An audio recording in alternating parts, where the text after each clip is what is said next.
नमस्कार दोस्तों, आपका स्वागत है आपके अपने चैनल जिस पे हम बात करते हैं योग, ध्यान, प्राणायाम की और कैसे हम अपने मस्तिष्क और अपने दिमाग में एक सामंजस्य बैठा सकते हैं, अपने शरीर, श्वास और मन में एक सामंजस्य बैठाकर अपने पर्सनल और प्रोफेशनल लाइफ को सक्सेसफुल बना सकते हैं और खुशी के साथ, हैप्पीनेस के साथ। जी हाँ, अगर सफलता आपको मिल भी जाती है, अगर आपके जीवन में खुशी नहीं है तो ऐसी सफलता का कोई मतलब नहीं है। और हमारे बड़े बुजुर्ग भी कहते थे कि जीवन में सफलता थोड़ी कम भी हो लेकिन जीवन में खुशी बहुत होनी चाहिए। खुशी के मायने सबके लिए अलग अलग होते हैं। आज हम बात करते हैं कि एक समय के साथ हमारा दिमाग की याददाश्त बहुत कमजोर होने लगती है, हमारी मेमोरी पावर कम होने लगती है। उसके बहुत सारे कारण होते हैं। तनाव सबसे बड़ा कारण है, हमारी व्यस्तता भी एक कारण है, हमारा अनहेल्दी जो हम खाना खाते हैं वो भी एक कारण है, हमारा रिलैक्स ना करना भी एक कारण है। आज इसके हम समाधान के बारे में भी बात करेंगे कि वो कौन सी योगासन है, वो कौन सा एक प्राणायाम है जिसको आप अपनाकर पूरे अपने मस्तिष्क को एनर्जाइज कर सकते हैं, उसको बूस्ट कर सकते हैं, उसकी फंक्शनिंग को 100 गुना फास्ट कर सकते हैं। तो बिना किसी विलंब के चलिए शुरू करते हैं। तो दोस्तों, हम बात आज करते हैं कि आज के भागम भाग भरी जिंदगी में हमारा मेमोरी पावर वो कम होता जा रहा है, हमारा जो मानसिक विकास है वो भी स्टेबल हो जा रहा है, कम हो जा रहा है, क्षीण होता जा रहा है। उसके कारण है आज हम बहुत सारे इलेक्ट्रॉनिक गैजेट का उपयोग करते हैं। दूसरा, हमारा व्यस्तता, हमारी भागम भाग बहुत ज्यादा हो गई है आज के समय में, जिससे हम चीजों को मैनेज नहीं कर पा रहे हैं, चीजों को हम स्ट्रेस में बदलते जा रहे हैं, जिसकी वजह से हमारे मेमोरी पावर भी कमजोर होती जा रही है। तो जैसा कि हम जानते हैं कि हमारे पुराने समय में सबसे ज्यादा इंपॉर्टेंस दी जाती थी नींद को। नींद एक बहुत अच्छा कारण है जिससे हमारा मेमोरी पावर बूस्ट होता है, उससे हमारे शरीर को एक नई ऊर्जा मिलती है, हमारा शरीर रिलैक्स करता है और हमारा मेमोरी पावर भी स्ट्रांग होता है। तो हमको कम से कम 4 से 6 घंटे की एक अच्छी नींद लेनी चाहिए। दूसरा है, हमको मानसिक व्यायाम करने की आदत डालनी होगी। मानसिक व्यायाम का मतलब यह है जहां पे हम अपने मस्तिष्क को, हम अपने दिमाग का उपयोग करते हैं। ज्यादा से ज्यादा उपयोग हम कहां पे करते हैं? पजल्स के गेम आपको खेलने चाहिए। पजल्स के गेम खेलते हैं तो वहां पे हमारा मस्तिष्क ज्यादा यूज होता है।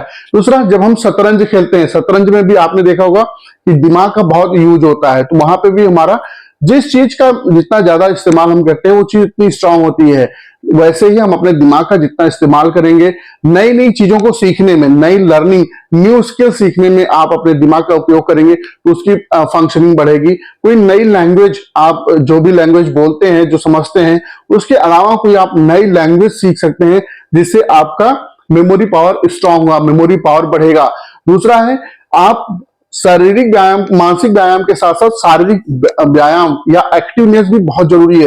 जितना ज्यादा आप फिजिकली एक्टिव रहते हैं, आप रनिंग कर सकते हैं, एक्सरसाइज कर सकते हैं, स्क्वाट कर सकते हैं, बहुत सारे तरह के आपको आज के समय में विकल्प मौजूद हैं जो आप 5 से 10 मिनट, 7 मिनट आप समय के अनुसार, अपने समय के अनुसार चीजों को मैनेज कर सकते हैं। हेल्दी डाइट का बहुत इंपॉर्टेंट रोल है। आप अपने डाइट में ओमेगा रिच भोजन ले सकते हैं, ओमेगा एसिड, अमीनो एसिड से रिच भोजन ले सकते हैं। आप बादाम, अखरोट, इस तरीके के ड्राई फ्रूट ले सकते हैं जिससे आपका brain power, memory power strong होता है, मजबूत हो सकता है। और इन तरीकों को अपनाने के साथ साथ तनाव से आप जितना दूरी बनाएंगे उतना ज्यादा अच्छा रहेगा। तनाव की अगर हम बात करते हैं तो एक इंटरनेशनल स्टडी है 2017 में हुई थी, उसके अनुसार अगर हम एक प्राणायाम करते हैं तो उससे हमारा 60 to 70% जो मानसिक तनाव है वो रिड्यूस होता है।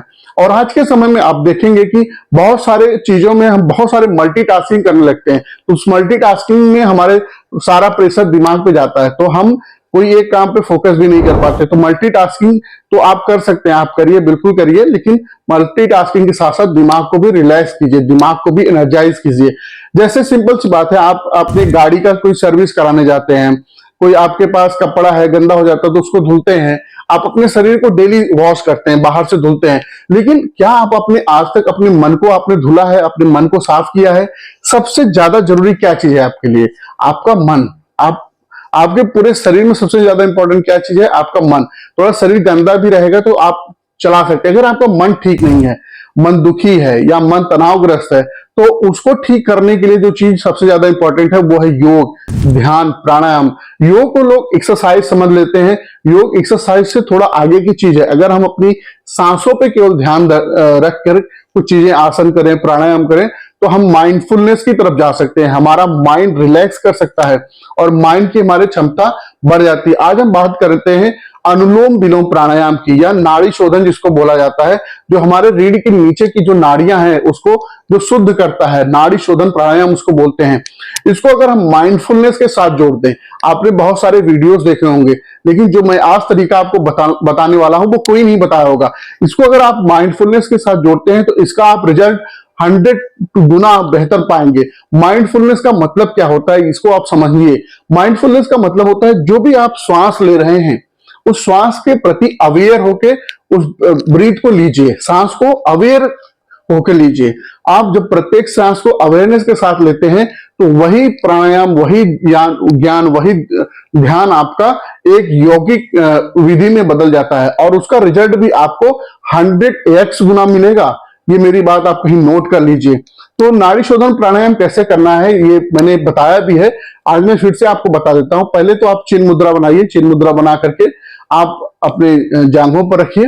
दूसरा, आप चिन्ह ऐसे मुद्रा बना करके, ये इसको चिन्ह मुद्रा बोलते हैं, और ये नासिका पे ऐसे करके नासिका पे, ये मैं बता रहा हूं जिसको कुछ भी नहीं आता है, सिंपल तरीके से आप ऐसे हाथ को करिए, ऐसे करके अपनी नासिका पे रखिए।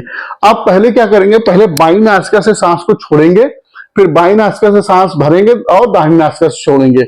यही क्रम आपको करना है। एक नासिका से सांस को भरना है, दूसरी नासिका से सांस को बाहर करना है, ऐसे करके।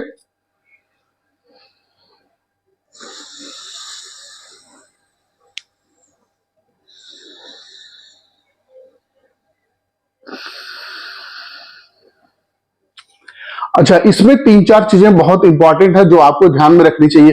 पहले तो आपके रीढ़ की हड्डी सीधी होनी चाहिए। आप ऐसे झुक के, ऐसे लेट के किसी तरीके से नहीं करना है। आपकी रीढ़ की हड्डी सीधी होनी चाहिए और चेहरे पे एक सुंदर मुस्कान बनाए रखेंगे तो बहुत अच्छा रहेगा।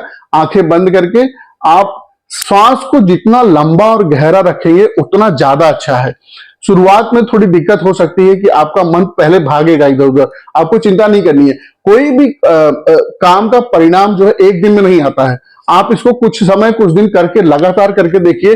5 से 7 मिनट, अगर आप 5 मिनट डेली भी करते हैं तो आप देखेंगे आपका मन शांत होने लगता है, आपके माइंड के हैप्पी हार्मोन रिलीज होने लगती है। आप ये कुछ समय तक करके देखेंगे तो आपको 100% फायदा जरूर मिलेगा, ये मेरा गारंटी है। तो आप इस चीज को कुछ दिन करके देखिए।